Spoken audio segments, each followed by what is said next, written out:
Hello there everyone. I know my camera keeps glitching and I'm sorry, but yeah. Um, Today I'm going to talk about something that I learned around November, December time about myself and about others, and it's something I find it a bit weird to talk to people about. I mean, I can write it and tell people about it, but it's weird to say it. So when I was in college, around November, December time, like winter time, I felt really down and I didn't want to do the work and I didn't want to be in college and stuff like that. And I actually went to speak to a psychologist in college, and that psychologist told me I had a condition, well, mild symptoms of a condition called S.A.D. And no, it's not those happy people who just feel upset, as in the opposite of happy. It is an actual condition and it's called seasonal affection disorder. I think that's what it's called. Wait. Yes, that's what it's called. And basically what that means is just during the summertime, during spring and summertime, some people feel really happy and they're just overjoyed that it's summertime and everything. And when it starts to get to winter, as in from autumn to winter, people start feeling really down because of the weather and everything. And I used to be one of those people. I mean, as I said in my previous video, summer is my favorite season of the year because I just feel really happy and I can just go out and everything. And obviously I'm from Portugal, so you know. But yeah, I found out that I suffer mild symptoms of S.A.D. And that is what I'm going to tell you guys today, because not a lot of people know about S.A.D. and not a lot of people know the symptoms and if they suffer from it and everything. So I just want to make people aware that it is an actual condition. People actually have severe symptoms, and in some cases it does lead to death. So it is sort of like depression, but it's just to do with the weather. I do have some facts here about S.A.D, so I'm going to tell you guys that first, and I'm going to tell you what I think this fact is or not. So the first fact is that 60 and 90% of people with S.A.D are women. So only about 40 or 10% are men, which is why not a lot of men know about it. So yeah, they say that if you are female between the ages of 15 and 55, you are most likely to develop S.A.D. So it doesn't just mean that women have PMS and menopause and child labor, but they also have to worry about S.A.D, because that is another thing that can make women really moody. So yeah. The second fact is that S.A.D is believed to be related to daylight. So wintertime we don't have that much sun out. Well, we don't have sun out in England. So yeah, it gets really bad during the summertime because we don't have any sun, and most of the time the skies are grey, which can bring people with S.A.D's moods down to the ground, and I think that's what I felt. So yeah, I can't sit properly.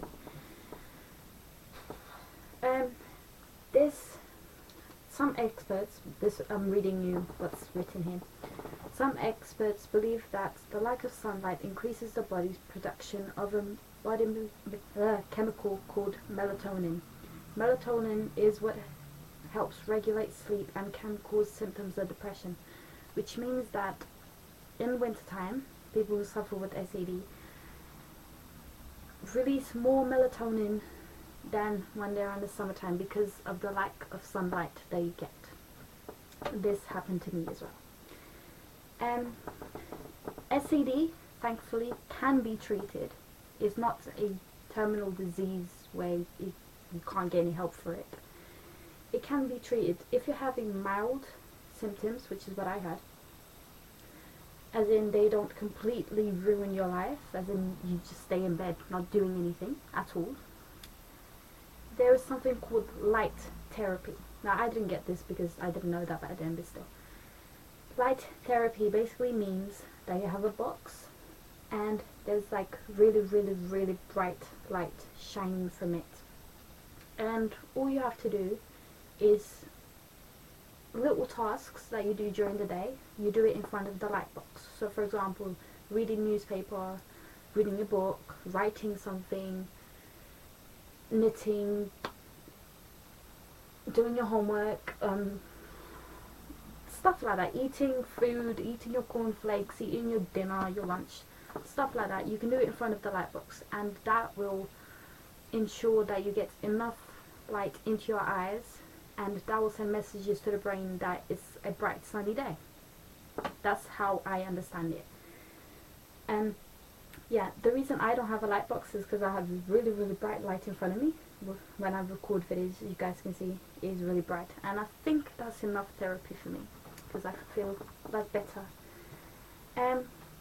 Studies prove that between 50% and 80% of therapy users have completely remission of symptoms.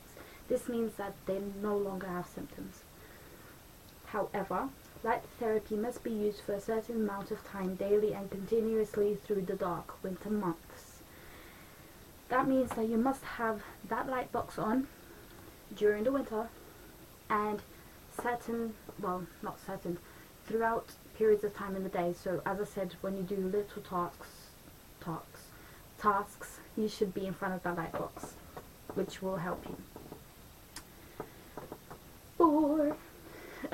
Some say that light therapy has no side effects, but others disagree. I personally have never had this light therapy except for the light I have in front of me, and I do feel a lot happy that I have light in my room, which is brighter than that rubbish light, and it's brighter than outside. So yeah. Experts say it depends on the person. Some people experience mild side effects such as headaches, eye strain, and nausea. So yeah, some people may feel these symptoms when they're doing light therapy, depending on the person, obviously. Oh my god, this chair. Obviously, as any other therapy, there are things you should consider when having this therapy and before having therapy, and these are some. When purchasing a light box, do not skimp as far as money is concerned. Buy a large one so that you will receive enough light to be beneficial. This means that you shouldn't just buy a little box like this with bright light in it, because that probably will not benefit you. You do need a big box of light to benefit you, so you can get enough light so your brain thinks it's summer, so you can feel happier and just do things better, you know. The best time for light therapy is in the early morning. If used late at night, it could cause insomnia. So even if it means waking up earlier, set aside some morning time to relax and use your light box. This means that S.A.D sufferers should use the light box when they're either having food, as in breakfast, when they are reading a book in the morning, because some people do, or when they're reading the newspaper, for example, for guys, and stuff like that, stuff that you do in the morning that you can sit in front of the light box and do it. And the last thing to consider is, many people are not aware of this, but you must have your eyes open and face the light during therapy. Do not stare at the light, that would be silly. Simply face the light with your eyes open. This means that you don't sit in front of the light like this, staring at it, like I can see you, but you do sit in front of the light like I am now, like this is my light here, like I am now. I'm looking at the camera, but the light's still there. and I do have my eyes open. As I said, having your eyes open and the light in front of you sends messages through your eyes to your brain that it's bright outside and it's almost like it's sunny outside. Sorry, I'm losing my voice. And you just feel happier, and like you're more willing to do stuff, and you'll be in a better mood. So yeah. Fact number 6.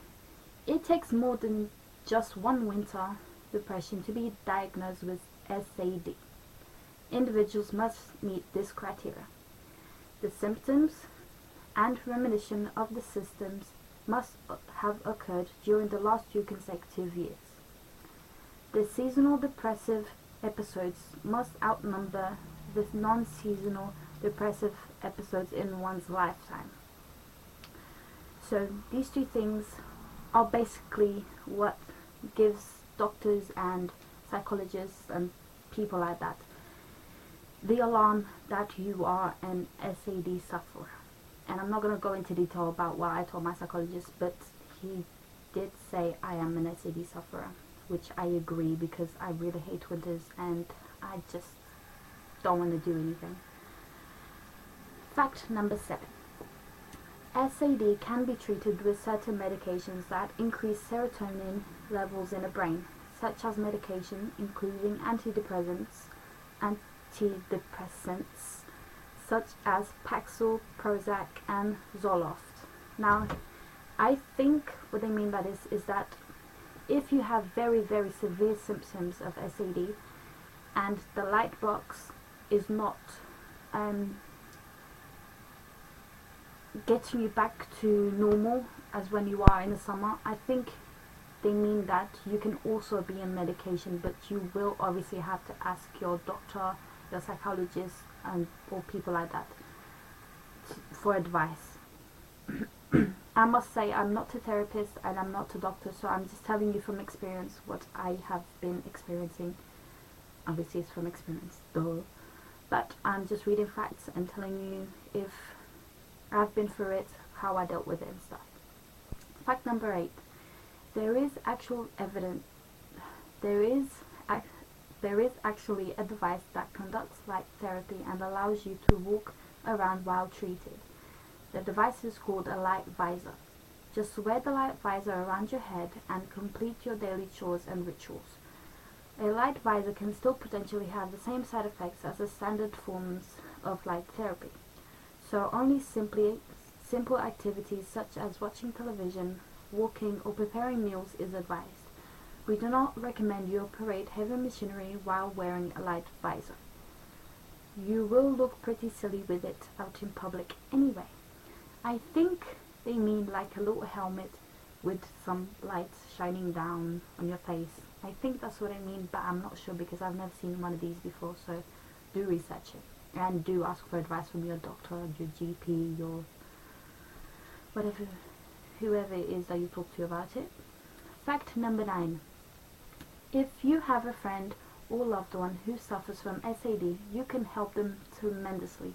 So if one of your friends or your family has S.A.D, this is how you can help them. It's not only them just doing it themselves, but you can help them as well. And you can obviously understand them more. Try spend more time with the person even though they may not seem to want their company. This is something I experienced because in college I literally withdrew myself from my class, and all I used to do is go to my lesson. Once that lesson finished, go to the library, stay in the library for the whole break, go to my lesson, sit by myself in every lesson, not talk to anyone, put my music in and just do my work. And then once that lesson finished, get some food, obviously eat something, go to the library, stay there for the whole lunch, go to my lesson again, and then come home. I literally withdrew myself from everyone and no one has ever asked questions. So that is something I have experienced, and trust me, for me, it made me feel even worse because I felt like no one cared. Well, in my class, no one cared. And yeah, if someone came up to me and asked me why I've been withdrawing myself, I probably could not speak to them, but would probably enjoy the company. So yeah, spend more time with that person. Next, help them with their treatment plan. This means that you're actually going to be involved with that person, and it means that you accept that they have it, which is very important, and it means that you are actually interested in helping them, which is another important thing. So they'll feel like you want them there, they'll feel cherished, and maybe, just maybe, that will help them even more, and I will encourage them even more for the treatment. Now, I haven't had a treatment plan. As I said, this is the light I have, and I use it when I'm doing YouTube videos, which is most of the time, and it does help me. So treatment plans do work. Remind them often that summer is only a season away. Tell them that their sad feelings are only temporary, and they will feel better in no time. Reminding S.A.D sufferers that summer is a season away and spring is nearly there. For me, it helped me because I kept being reminded that summer's nearly here by everyone at college, because everyone at college likes summertime because it's summer holidays. And everyone used to talk about it, so I used to feel that tiny little bit happier. Go outside and do something together. Take a walk or exercise. Get them to spend some time outside the natural sunlight. Just remember to bundle up. So this means that even though it's grey sky, having company there, I'm trying to hide my spots that I have on my forehead because I hate them.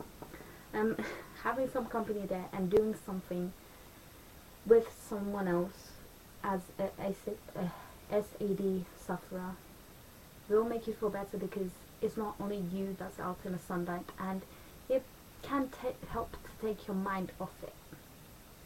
So, very good point.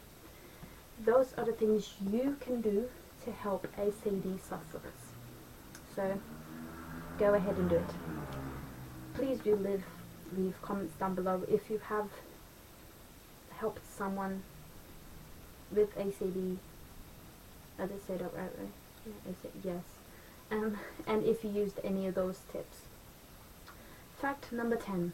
Although it's not as common as a second type of seasonal affective disorder known as summer depression, can occur in individuals who live in warmer climates.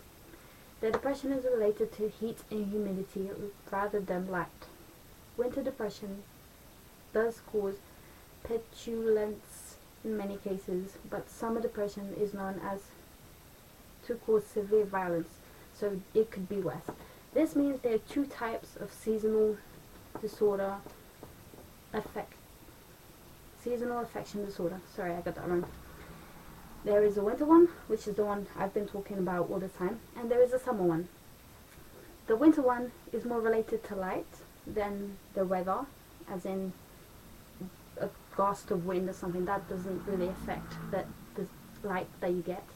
And the summer one is related to heat and humidity. So for people who are living in warmer countries, such as Portugal, obviously, and Caribbean, some parts of America, and stuff like that, that get really, really hot, they can become really violent during the summertime. And that is their type of seasonal affection disorder. So yeah, do research it. And yeah, that's all the article says about that.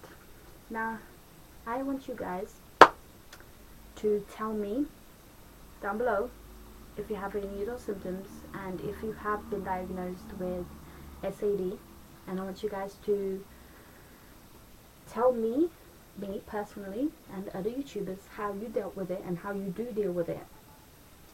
And for those of you who don't suffer from S.A.D but do want to understand it, I hope this video helped, and I hope if you know someone who has got S.A.D, I hope that these tips has helped you to understand them and has helped you to understand S.A.D more, and I hope and I hope you guys help them out a bit and give them a bit of slack. It's not their fault they're depressed during the winter time.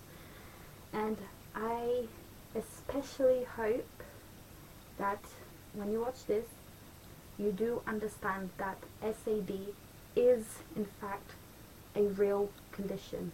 It's not something to be taken lightly, because as I said before, S.A.D sometimes can cause death because people get really depressed and they take their lives. So that's it from me, guys. I think as I said, I am talking from experience. Most of the stuff I said here are from experience, and I hope you guys find a way to get over this S.A.D problem, and I hope you go through your light therapy and stuff like that. And yeah, please do like this video, do subscribe to me for more videos like this, and for challenges, tutorials, and etc. And do comment down below like I have told you before. So I shall see you in the next video. Bye guys.